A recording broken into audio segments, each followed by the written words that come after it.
Hi, this is Tony Kent, and this is an offshoot of Tony Kent Writes and Chats. It's not going to be about the same stuff as that show, and let's call it something else. Let's call it Tony Kent Writes and Recommends. This is episode 1, and what I want to do is just a few of these. I don't know how many I'll do. I certainly won't be every day, but I'd like to do a few little shows like this, just recommending certain authors and certain series that I particularly like, and that I think that the people who read my work will enjoy as well. Some of the stuff that we'll talk about is quite like my own stuff, some not at all, but I like it and I hope you will too. And I think that people need something to read at times like this, and much as I want everyone to read what I write, well, I've only written 3 books, so we're going to be in lockdown a hell of a lot longer than that. So I'd like to start today by talking about an author from Scotland called Neil Broadfoot. Neil is a former journalist, spent an awful long time as a journalist before moving into communications. I think he's a poacher turned gatekeeper, as he puts it. But he's also one hell of an author.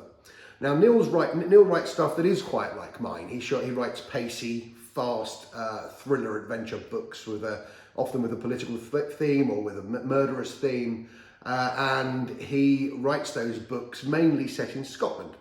His first 3 books were Falling Fast, The Storm and The Devils, and his main character there was a journalist called Doug McGregor.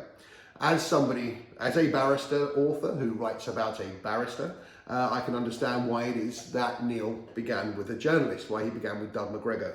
And they are great books. There are 3 of them. I've got one copy here, which is The Storm, which is the middle book. They are absolutely brilliant, and the first 3 look like this. I'll read for you the blurb so you can get an idea. After his editor is murdered in front of him, crime reporter Doug McGregor's world falls apart. As prime witness, he's not allowed to investigate the case, and he's left only with questions and a bloody memory seared in his mind.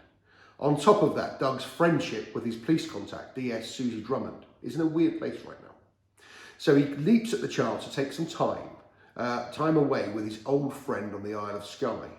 But when another savage killing occurs, Doug realises that the murders may be linked and that going to Skye was the best and the worst move possible.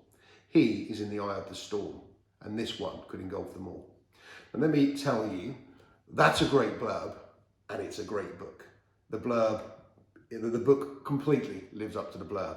They are much the same as my own, short chapters. Neil's books are shorter than mine, but they are extremely pacey, a great read, and he is churning them out at a considerably faster pace than I am.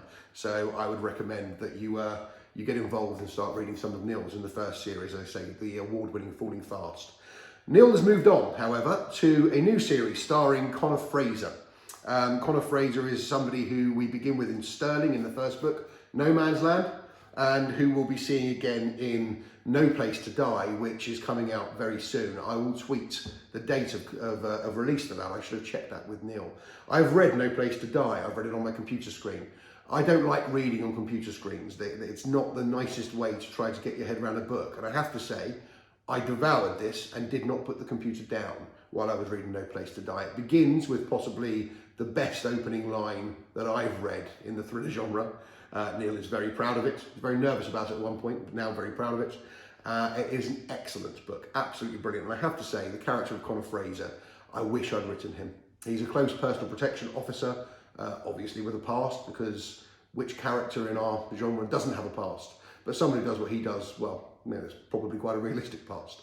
And as I say, I wish I had written Conor Fraser. I wish he was mine to play with as a character and to take on. But Neil doesn't need any help in that. He can do that perfectly well himself. An incredible writer, brilliant couple of series. The Conor Fraser series, I think, is one of my favourites of all that are out there. And I can't wait to read the 3rd one, which I'm fairly sure he's almost finished, even though we have yet to see, well, you have yet to see the 2nd one. So, 2 different series, 1 author, 1 exceptional writer. Honestly, there's little you could read that would be better and that would while away the hours while we're all stuck indoors. Thanks very much.